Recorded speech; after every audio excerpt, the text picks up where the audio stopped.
right along the sideline. He was going to Hassan Graham.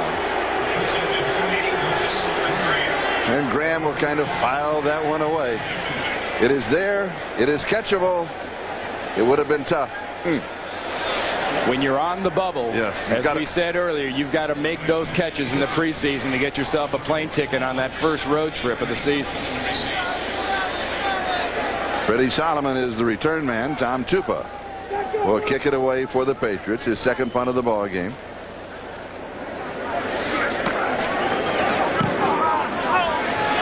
He just wants to drop it up and down. Fair catch. He is accepted around the 16 or the 17-yard line.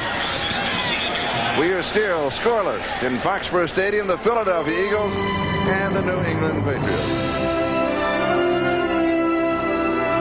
We still have no score. We are following the fortunes of Hassan Graham of New England. He is on the bubble, had a chance to improve his chances, and he didn't. Well, he didn't. I mean, remember, this is a position that'll be tough for Bill Parcells to cut with his starting receivers hurt. But yes, it's high heat. Yes, it's a hard catch. But if you don't want to get on with the rest of your life's work too soon, you make those catches. First cut down, the next cut down date is Tuesday. Final cut down date is a week from today, next Sunday. Eagles from the 17-yard line. Deep behind the intended receiver, Irving Pryor, but he had to get rid of it in a hurry. Willie McGinnis, number 55. This is a position change for him. Well, he's getting back to what he did in college at USC. He was an outside rusher. The difference is there he didn't have his hand on the ground. Here he's got his hand on the ground, but the quarterback ends up where he likes to see him end up. That's on the back of his head. Also, he did something very smart. He hit him and he ran right up and over him and out and didn't draw a flag. Second and 10, 17-yard line. We'll see what they can do on the ground. And it's there. Almost breaking it is Ricky Waters. He'll pick up the first down as he rambles for 14 yards on the play. Well, the running back combo at Philadelphia is referred to as thunder and lightning. Ricky being thunder and Charlie Garner being lightning. But Ricky Waters is a big physical back, and I think what makes Charlie Garner so tough to handle for defenses is when you're looking at a guy that can cut back and slash and run over somebody, you throw Garner in there, who'll just flat run away from it. And now Garner is in there, number 30. First down, Eagles. And there's nothing there for Charlie. This time the Patriots are waiting for him. A couple of yards, that'll be it. But they're going to be used a little differently this year, too. Look for Ricky Waters to be more of the star, more of the guy that gets a lot of carries, 20, 25 a game, and Garner to be more of just the change-up running back. It's not going to be the platoon playing anymore that Ricky Waters had the big problem with earlier in the season and really sort of brought on some of those comments he lived to regret there in the Philadelphia Eagle home market about, well, gee, why do I catch that ball over the middle if I'm going to get hurt? Not a wise thing to say. No. You can think it. Here's Garner again. Not a lot there for him. And remember, too, this offensive line for Philadelphia is not your basic great, big, powerful group. It's a group that pulls well, moves well. They run that West Coast offense, so it makes them move around a little bit more. They do have a tendency to have problems with big, physical defensive linemen. For our viewers, renew the West Coast offense, because we'll be talking about that all season. Well, I think that's mainly short slant patterns, dinks and dunks, and looking for the weakness in the zones behind you. Third down and 6. Pressure, more pressure, has to throw it away. Flag is down. Garner was in the area. And that flag you saw, Charlie, is not intentional grounding. It's going to be holding against the Eagles. Devin Wyman and Willie McGinnis were in hot pursuit of Rodney Peete. Holding. Number 74 of the offense. Penalties decline. Fourth down. Don Steve Wallace. Our referee today is Dale Hammer. Well, Devin Wyman, at number 72, that rookie defensive tackle. You know, normally you have to bring your full bag of tricks. I think you go against this rookie now, and the job he's getting off too quick. You better bring the whole hefty garbage bag, because he goes all the way around Joe Panos. Remember, 6'7", 307 pounds. You're not just going to throw over him. McGinnis is almost as tall as he is. Tom Hutton to kick it. Troy Brown is the return man. He'll pull it in at the 18-yard line. Tries to work up the sideline. He's going to move out of bounds in the neighborhood of the 26 to the 27-yard line. Brian Dawkins takes him out for the Philadelphia Eagles. Coming up after our telecast, be sure to stay with us for the final of the RCA Tennis Championships. Pete Sampras and Goran Ivanisevic. That's the final. The RCA Tennis Championships, that is coming up next. Your analysis so far of this preseason game? Well, it's tough to say, really. I think the passing offenses have been halting, to be kind. Look at the numbers that Drew Bledsoe's got so far. Haltingly kind? You know, 50% was what he averaged last year. Like the halt and the lane both if you're only 3 of 6 for 10. But 10 yards are not getting down the field. They're missing their big play receivers big time. Bledsoe to throw. Dumps it off underneath the coverage. Nice reverse move by Sean Jefferson, formerly with the Chargers, and he picks up the first down. This is the reason that they got him, and we may see a lot of action today of Bledsoe going to Sean Jefferson. They got to find out what he can do for him. And it's also the advantage of players playing on grass versus players playing on AstroTurf. Because you got this kind of Three Stooges thing going here where everybody's like, you know, they kind of run in place and don't know where they're going.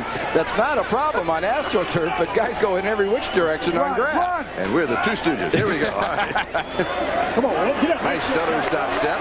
Doesn't accomplish much for Curtis Martin as he is wrapped up immediately by Rhett Paul. Also in on that play, Mike Mamula. You know, a lot was making Mamula last year. You know, he came on 5 sacks coming out of Boston College, a real speed guy, much like McGinnis on the other side, an undersized player playing defensive end who can give a tackle a nightmare on a pass rush, but if he doesn't stay low, he can turn into a speed bump on a run block. Second down and 11. Scoreless ball game. Thus far, a garden variety start to this preseason outing. Bledsoe throws knocked away. Good defensive play. He was throwing into coverage. Ben Coates, the intended receiver. James Willis was there. Remember that nightmare part about a left tackle going against Bruce Armstrong, one of the best in the business for the Patriots. Mamula just a quick rip under. If that pass is a half a second late getting off, Drew Bledsoe's on the ground. That's the kind of pressure this defensive line as a group puts on almost every quarterback. Ray Rose doesn't make his defensive linemen read much. They pretty much read on the way to the quarterback. Third down and 11 from the shotgun. Watch the snap. Come on, Mike. Left hand pretty good. Flip it, Mike. Flip it. Bledsoe throws. Tipped, intercepted. Go, Bobby. Go, Bobby. The Eagles with the ball, the first turnover of the ball game, and Bobby Taylor in his second year, number 2, drafted the second round last year out of Notre Dame. In his first start, bothered by a hamstring, follows the tip drill and pulls it in for the interception. 3-on-1 in a fast break in basketball is usually not very good if you're on the defensive side. Well, here the defense has got the 3 players. The offense has the 1, and that ball has absolutely no business being thrown in that area by Drew Bledsoe. You know, this crowd screaming, Drew, Drew, Drew, and he gets introduced. They'll turn to boos pretty quick up here if he has any more of those. So Philadelphia goes to work at the New England 35-yard line. They go back to the ground. Big hole up the middle. It's Ricky Waters. And Ricky Waters is going to pick up 11 yards and the first down.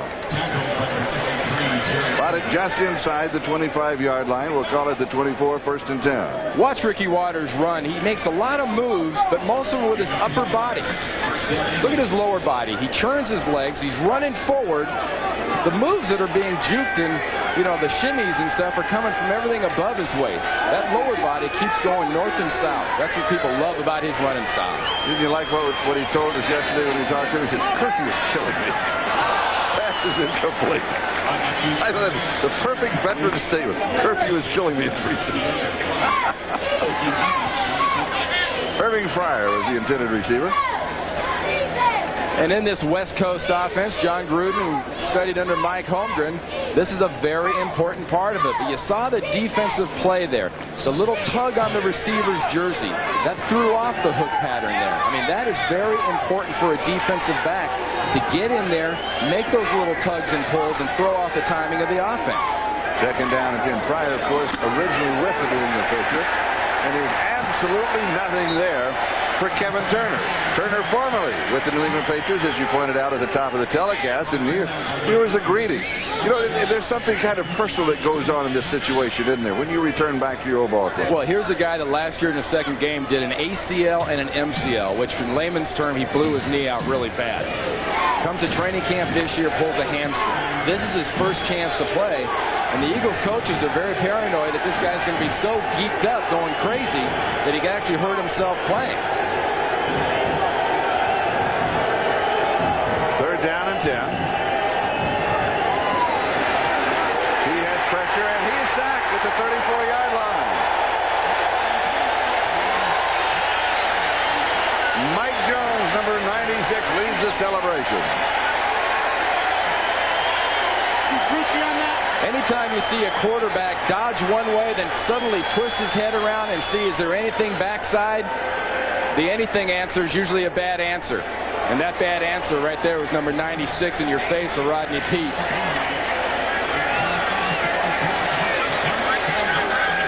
So with the sack, the line of scrimmage is the 33. It'll be 4th down and 18.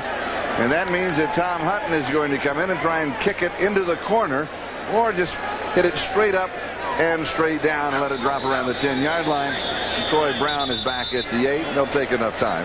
This will be a delay of game, but it can be refused. Yeah, I really think this is a situation that is really unfortunate in the NFL these days. Is the lost art of the coffin corner kick. Yep. You know, Ray Rhodes and these coaches have these guys pooching the ball and trying to make it kill. What happened to actually angling it out of bounds and, you know, kicking it down at the 1 or the 2? I mean, there were guys who used to be surgeons with those kicks. Of course, they want the delay of game. Sure, they give him a little more room to kick. I'm surprised that New England didn't refuse. Now, here's a great situation for Philadelphia. Hutton was a great addition last year. Now, inside the 20 in gross or net putting yards is where you want to see the improvement out of a second-year kicker. Straight up, straight down. Not very good. Trying for a pooch, Charlie, and he got a yeah. And that was kind of a pooch catch with a little skip step. And we're going to skip step out of here for a moment. We're scoreless in Foxborough. Second quarter, New England on the move. A 7-play drive underway. They've covered 48 yards just over 4 minutes. That is the current drive. Last 2 plays, 10 yards and 12 yards. And there is the current drive. Looks to throw, comes back, spins, hands off to Curtis Martin. Martin outside, then is taken completely out of bounds at the 31-yard line.